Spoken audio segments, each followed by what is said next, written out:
Good morning. Tawa ako ng tawa kay Robin Padilla. Panoorin niyo po, nandyan nakapost si Nerco.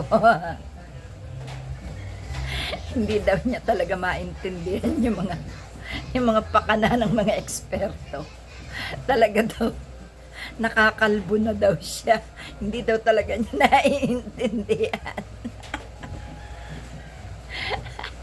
Awang-awa na rin po ako kay Robin. Ayoko nang banatan si Robin. Aminado naman siya. Aminado naman siya na hindi niya talaga naiintindihan.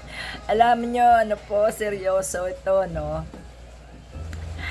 Ayoko na pong awayin si Robin kasi naawa na po ako. Alam niyo kung bakit? Kasi nagamit po talaga si Robin. Hindi niya po talaga alam na ganito yung kasasapitan ng pagiging senador niya. Alam niyo po, pinakamaganda na lang na nakuha ni Robin dito sa pagsisenador niya.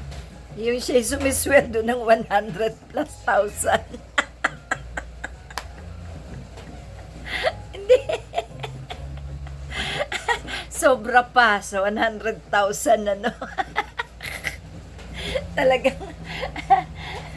Talagang nakakaawa po talaga ang taong ito. Alam mo, Binoy, dapat nag-artista ka na lang, utoy.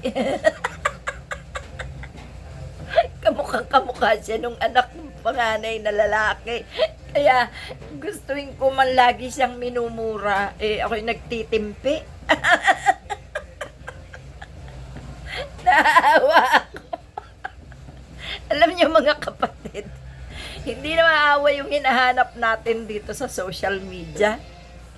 Hindi naman away. Kaso nyo, pinipersonal na tayo kaya tayo nagmumura.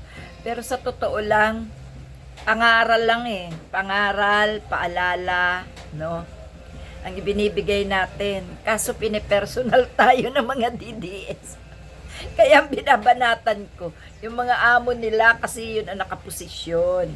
Alam niyo mga kapatid, wala naman talaga tayong mapapala dyan sa mga DDS kahit patulan natin ng patulan, mga wala naman silbi yan Ang may silbi yung mga nakaposisyon. May silbi sana, pero wala. At yan nga po, nagkandahawa-hawa na ng mga kabubuan. Robin, mahirap talaga utoy pumasok sa politika kapag ang mga kasama mo ay eksperto. Tapos ikaw expert ka sa kalokohan mo, sa pagiging artista. Hindi obra ang kalokohan sa politika. Tandaan mo yan. Kasi ang politika, pag pinasok mo, yan ay buwis buhay, no? Ang pagsisilbi ay buwis buhay. May sweldo ka man o voluntaryo, ikaw ay buwis buhay, ginusto mo yan. Ngayon, kung ikaw na may nagamit lang, ay pagalitan mo yung mga gumamit sa'yo. Pero hindi mo magagawang magalit kasi may sweldo ka, malaki, di ba? Pinapasweldo ka ng taong bayan. So ngayon, yung sinasabi mo na hindi mo na talaga naiintindihan, wala ka talagang naiintindihan sa mga ginagawa ng mga eksperto. Utoy, tahimik ka lang. Pagmasdan mo lang sila, kuhanin mo lang yung mga matitinding dapat na napapag-aralan mo para kung papasok ka uli sa politika, may alam ka na. alam mo Binoy, awang-awa na ako sa iyo, utoy. Diyos ko, bakit naman pinasok mo ang ganyan? Ay talagang hindi mo maintindihan kasi karamihan mong kasama abogado. Tiyempo naman na ikaw na nakasama ay hoodlum. Ayan. Pinasok ka dyan bilang hoodlum, ng kapwa mas hoodlum pa, kaya lang iniwan ka. Sipin mo yung hoodlum, yung Tatay Duterte nyo, yung Ate Sara nyo, yan si Pulong. Nako, ay ang tatlong Duterte yan na nandyan sa nasyonal, ay tunay ka namang ipinahamak ka. Alam mo, talagang wala hindi ka nila ginabayan, hindi ka sinubaybayan, hindi ka tinuruan. Puro kalokohan tinuro sa'yo.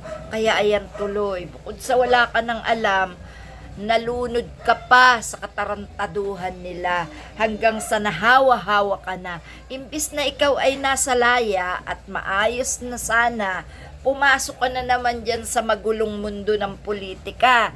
Ayan tuloy, namimiligro ka na naman makulong.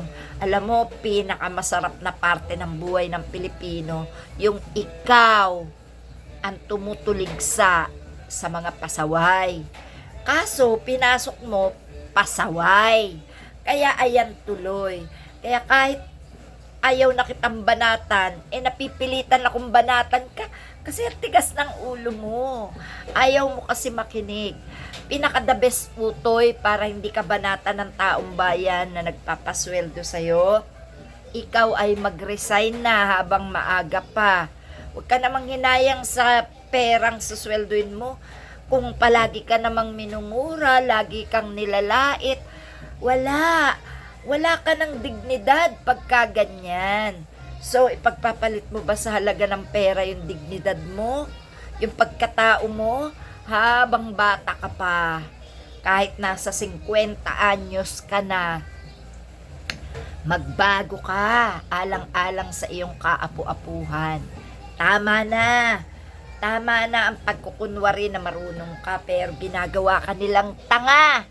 Kasi nga, hindi mo talaga maiintindihan kung anong gusto. Maraming magagaling dyan sa politika. Magagaling pero palpak. Kaya tandaan mo, sinabi ko sa'yo, kung ikaw ay mananahimik, wala silang maririnig sa'yo. Hindi ka masasabihang palpak. Sumakay ka lang ba sa bangka kung saan ang agos, doon lang tumatakbo yung bangka, hindi niya sinusuway kasi tataob siya pag sinuway niya yung malakas na agos. Kaya ikaw gawin mo, ride on ka lang, manahimik ka lang. Kung gusto mo tapusin ang iyong termino, ay tapusin mo at huwag ka nang umulit. Dahil talagang hindi mo maintindihan. Maraming magagaling, nagmamagaling. Di yan sa politika, kaya hindi ka obra, ha? Kaya ako talaga natatawa na lang. Ayaw kitang banatan na, naawa na ako sa'yo. Kung si Banat Bay ka lang, dudurugin talaga kita sa banat Kaso mo, wala ha? Sayang ka naman ha? Tama na. Alam mo, yan lang naman naging mali sa'yo yung pumasok ka sa politika. No? Ayusin mo, buhay mo. Huwag ka manghinayang sa pera. Pera lang yan.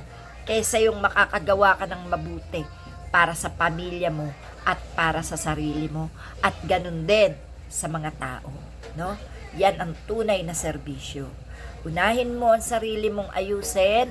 Pangalawang pamilya mo. Pangatlo, ang buhay mo sa pagharap mo sa mamamayang Pilipino. Advice lang yan. No? Thank you.